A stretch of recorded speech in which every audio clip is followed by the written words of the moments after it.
Guys, welcome back to my channel Nirisha vlogs. అందరు ఎలా ఉన్నారు? బాగున్నారని అనుకుంటున్నాను. నేను వచ్చేసి అర్బన్ కంపెనీలో బెడ్ క్లీనింగ్ అయితే పెట్టాను. ఈ మ్యాట్రెస్ కొని 5 years అయింటుంది. సో ఎప్పుడు బెడ్ ఇదిలించేసి మనం బెడ్షీట్ వేస్తాం కదా, అలా కాకుండా ఒకసారి డీప్ క్లీన్ చేద్దాం అనిపించింది. అందుకే అర్బన్ కంపెనీలో బుక్ చేశాము. వచ్చిన పర్సన్ ఏమన్నారంటే ఒక సైడ్ డ్రై, ఒక సైడ్ వెట్ క్లీనింగ్ చేస్తాను అన్నారు.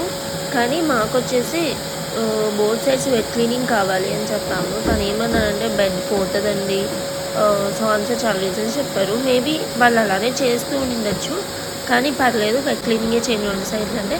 ఫస్ట్ మొత్తం 2 sides డ్రై క్లీనింగ్ అయితే చేశాడు. మా రాకీగడి హెయిర్ కూడా ఉండడం వల్ల so both sides dry and wet cleaning చేయమని అడిగాము.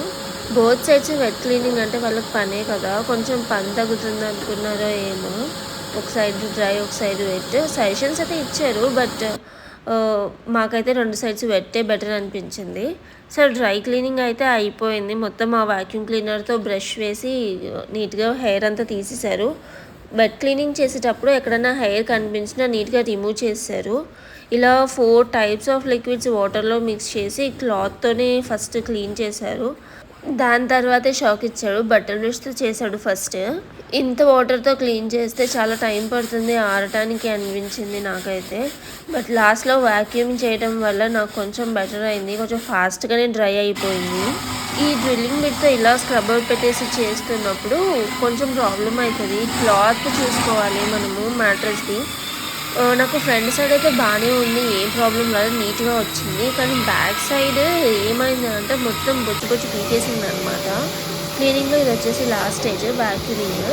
మొత్తం వాటర్ అంతా ఆల్మోస్ట్ తీసేస్తున్నారు, కానీ ఉంటుంది కదా అంత ఫాస్ట్గా ఏం వ్యాక్యూమ్ అవ్వదు. ఇది చాలాసార్లు చేస్తే వ్యాక్యూమ్ అవుతుంది. బోత్ సైడ్స్ ఇలా మొత్తం వెట్ క్లీనింగ్ చేస్తారనమాట. ఇలా బోత్ సైడ్స్ అయితే వెట్ క్లీనింగ్ చేయడానికి 1 hour అయితే పట్టింది. నేనైతే ఫుల్లీ సాటిస్ఫైడ్. చాలా అంటే చాలా నీట్గా చేశాడు. కింద పడిన వాటర్ కూడా తనే క్లీన్ చేశారు వద్దన్నా.